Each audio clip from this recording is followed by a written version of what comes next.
कभी सोचा है दुनिया का top entrepreneur, billion dollars company चलाने वाले, ग्लोबल डिसीजन लेने वाले, दुनिया को इंस्पायर करने वाले, उनका दुश्मन बाहर नहीं है, अंदर ही है। जी हाँ, मैं उस व्यक्ति की बात कर रहा हूँ जिसके पास सब कुछ था, फैमिली स्टेटस, पावर, पैसा, सब कुछ। उसके बाद भी एक छोटी सी गलती ने सब कुछ तबाह करके रख दिया। मैं बात कर रहा हूँ जेसन पोर्टनोय की, जो पेपाल का अर्ली एम्प्लॉय था, पैलेंटिर जैसे टेक कंपनी का CFO था, जो सिलिकॉन वैली में टॉप लीजेंड्स के साथ बैठ करके काम करता था।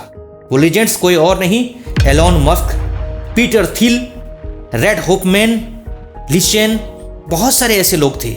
इनको पेपाल माफिया भी बोला जाता था, क्योंकि ये सबके सब पेपाल के अर्ली एम्प्लॉइज थे। धीरे धीरे इन्होंने छोड़ दिया उसको और इन्होंने अपनी कंपनीज खड़ी करी। एलोन मस्क ने स्पेसएक्स, टेस्ला, न्यूरालिंक आदि खड़ी करी। इन्हीं ग्रुप में से कुछ लोग निकल करके उन्होंने यूट्यूब खड़ा किया, और इन्हीं ग्रुप का व्यक्ति था जेसन पोर्टनोय, जो पैलेंटिर का CFO था। इनकी कहानी सुनकर के आप भी हो जाओगे, आम आदमी हो या कोई बड़ा प्रोफेशनल्स हो या कोई बिजनेस लीडर हो।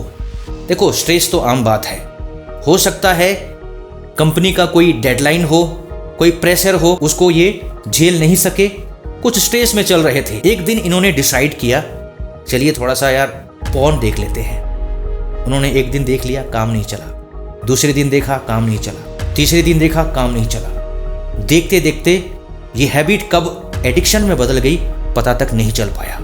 फिर स्क्रीन से रियल वर्ल्ड तक उन्होंने जर्नी करी। मतलब जो भी कुछ वो स्क्रीन में देखते थे, जैसे मसाज वाला कंटेंट, मसाज के बाद फिर सेक्सुअल एक्टिविटीज होती थी,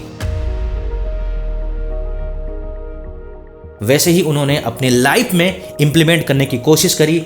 बहुत सारे मसाज पार्लर में वो जाने लग गए, पेड एनकाउंटर्स करने लग गए। वो अपनी कंपनी से एब्सेंट रहते थे, मीटिंग से एब्सेंट रहते थे, घर पे भी कई बार लेट पहुंचते थे। कंपनी में देखी गई उनकी एफिशिएंसी खत्म हो रही है, उनकी प्रोडक्टिविटी खत्म हो रही है, उनका परफॉर्मेंस ठीक नहीं चल रहा है। जब लोगों ने नोटिस किया, खास करके अपने घर पे उनकी वाइफ ने नोटिस किया, तो उन्होंने पूछा, तो उन्होंने झूठ का सहारा लिया, डबल लाइफ जीने लग गए। फिर कब तक ऐसा चलता? उनको हो गया इंपोस्टर सिंड्रोम। क्या है ये इंपोस्टर सिंड्रोम? ध्यान से समझ लेना दोस्तों।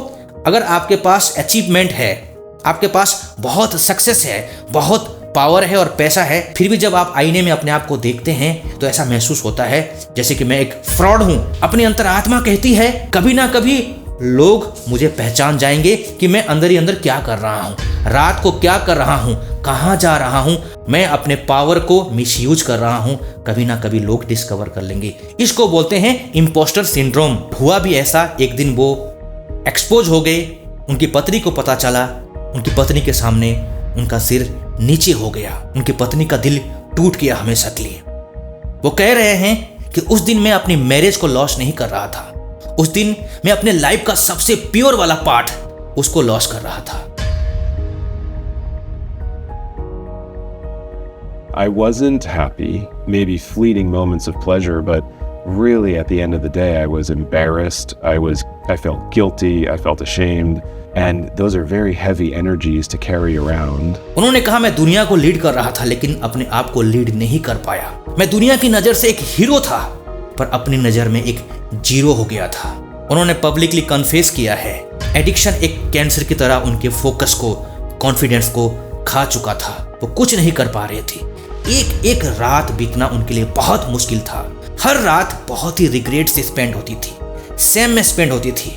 अपने आप को वो जीरो महसूस करते थे, फ्रॉड महसूस करते थे। उनकी पॉपुलैरिटी खत्म हो गई, कंपनी में उनका नाम खत्म हो गया, उनका सब कुछ तबाह हो चुका था। फिर उन्होंने डिसाइड किया, no company, no money, no status, अब मेरे जीवन का सिर्फ एक ही उद्देश्य है, वो है रिकवरी। और अपनी रिकवरी करने के लिए उन्होंने थेरेपी करना चालू कर दिया, रिहाब में जाने लग गए और धीरे धीरे अपने आप को रीबिल्ड करने की कोशिश करी और उसमें वो सक्सेसफुल भी हुए। अपनी आइडेंटिटी को वापस भी उन्होंने प्राप्त करी। पहले जो उनकी आइडेंटिटी थी वो आइडेंटिटी दोबारा नहीं बन पाई, इसलिए उन्होंने एक मैसेज दिया है, जब पावर ज़्यादा होती है तो डिसिप्लिन कम हो जाता है।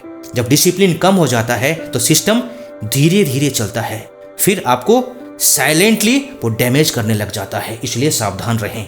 जब भी आपके अंदर ऐसा कुछ सिम्टम्स शुरू हो रहा है, जब भी आपके अंदर एडिक्शन शुरू हो रहा है, तो आपको टाइम पे एक्शन जरूर लेना चाहिए। चाहे कोई आम आदमी हो या बहुत बड़ा प्रोफेशनल हो या बहुत बड़ा बिजनेस लीडर क्यों ना हो, सबके जीवन में एडिक्शन हो सकता है। और यही पॉर्न एडिक्शन और सेक्सुअल एडिक्शन से न जाने कितने ही महारथियों की लाइफ बर्बाद हो जाती है। अगर आप भी अपनी लाइफ को सेव करना चाहते हैं तो आपके लिए एक बहुत अच्छा मौका मिल रहा है। 1 जनवरी से हम एक प्रोग्राम स्टार्ट कर रहे हैं जिसको बोलते हैं 21 डेज मिरेकल ऑफ ग्रोथ, जो 90 डेज तक डिसिप्लिन्ड स्ट्रक्चर में चलने वाला है।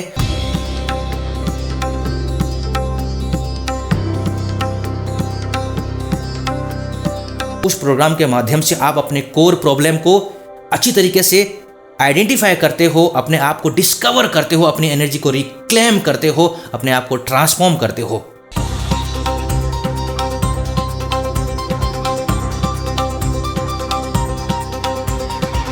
नए साल का ये नया कमिटमेंट आपके लिए हमेशा के लिए यादगार होगा।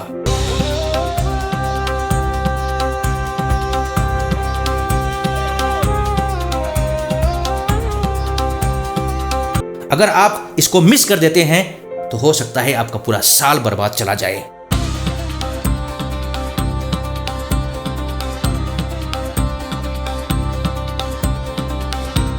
इस प्रोग्राम को अगर एक्सप्लोर करना है तो आपको डिस्क्रिप्शन में लिंक मिल जाएगी, एक्सप्लोर करें और ज्वाइन करें।